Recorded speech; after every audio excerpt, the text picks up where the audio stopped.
Professor मोहित, एक study आई है Lancet की जो कि कहती है कि आप 10,000 स्टेप्स जो चलते हैं उसके पीछे कोई वैज्ञानिक आधार नहीं है, और अगर आप 7,000 कदम भी दिन में चल लें तो आपको दिल की बीमारियों का खतरा उतना ही कम होता है जितना 10,000 स्टेप्स चलने से। आपका इस पर क्या मानना है? मैं अगर आपको केवल एक लाइन में इस बात को स्पष्ट करूं, चलना बहुत आवश्यक है। कितना चलना, क्या चलना, इस पे कोई कैटेगोरिकल क्लियर और प्रॉपर स्टडी नहीं हुई है।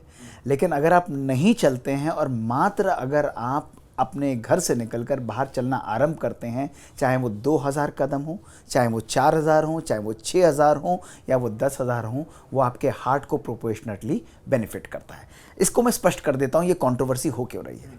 बेसिकली आज से करीब 60 साल पहले जब ओलंपिक्स हुए थे, 40-50 साल पहले, तो उसके अंदर ओलंपिक्स में उन्होंने एक कंपनी ने पीडोमीटर डिज़ाइन किया था और उसमें उन्होंने कहा कि भाई ये हम लोग 10,000 स्टेप्स मेजर करेंगे, मांके पी करके नाम उसका उन्होंने दिया था, और वो उन्होंने उसको कह दिया कि इसका नाम 10,000 पीडोमीटर, और वहीं से ये वर्ड डिराइव हो गया। कोई अभी तक ऐसी एविडेंस नहीं क्लियर है जिसने कहा हो कि भाई 10,000 स्टेप्स पे आपको बेनिफिट मिलेगा, उससे ऊपर कम मिलेगा, उससे ज़्यादा नहीं मिलेगा।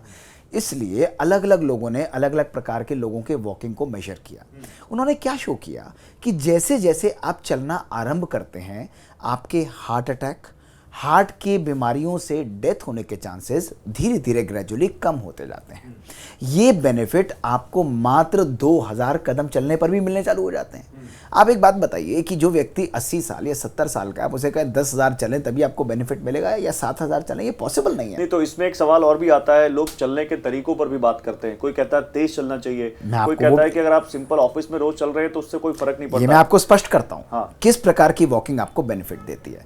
तो ये चीज हमें पहले क्लियर मैसेज लेकर जानना है कि आपका चलना आवश्यक है, और जितना आप ग्रेजुअली अपनी स्पीड को बढ़ाते जाते हैं उतना आपको हार्ट अटैक या हार्ट की बीमारियों से डेथ होने के चांसेस कम होते चले जाते हैं। अब किस स्पीड से चलना है? अगर आप टहल रहे हैं तो वो भी एक चलना हुआ, लेकिन आइडियली चलना वो होता है जिस पर आप कंफर्टेबली अपने मित्र, अपने मोबाइल या उनसे बात नहीं कर पाएं।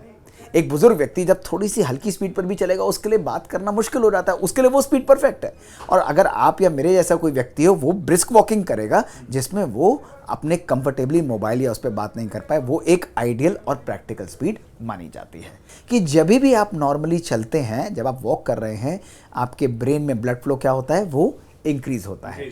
गाबापेंटिन जो ब्रेन के अंदर हैप्पी इमोशंस को लाता है और काम रखता है, सेरोटोनिन, ये इन सब का फ्लो बढ़ता है। इसलिए साइंटिफिक स्टडीज आज ये प्रूव कर चुकी हैं कि आपकी सोचने की शक्ति, समझने की शक्ति, निर्णय करने की शक्ति, आपकी मेमोरी पावर भी वॉकिंग के साथ सिग्निफिकेंटली इंक्रीज होती चली जाती है। आखिरी सवाल, तो ये माने कि ये 10,000 और 7,000 के चक्कर में मत पड़िए, आप कुछ ऐसा करिए जो आपको फिट रखे। मेरा मैसेज केवल एक है।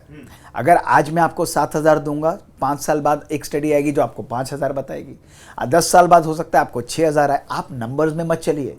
आप कल जितना समय उठते हैं उससे आधा घंटा पहले उठिए, और वो आधा घंटा जो आप हटा रहे हैं, अपने लिए निकाल रहे हैं, उसमें वॉक करिए। Thank you so much doctor Mohit हमसे बात करने के लिए और इतनी काम की बातें बताने के लिए, ताकि हमारे व्यूअर ये समझ पाएं कि चलने की स्टेप्स की साइकोलॉजी क्या है, नंबर्स के पीछे जाना है या उसके पीछे जो उद्देश्य है उसको समझना है। Thank you so much.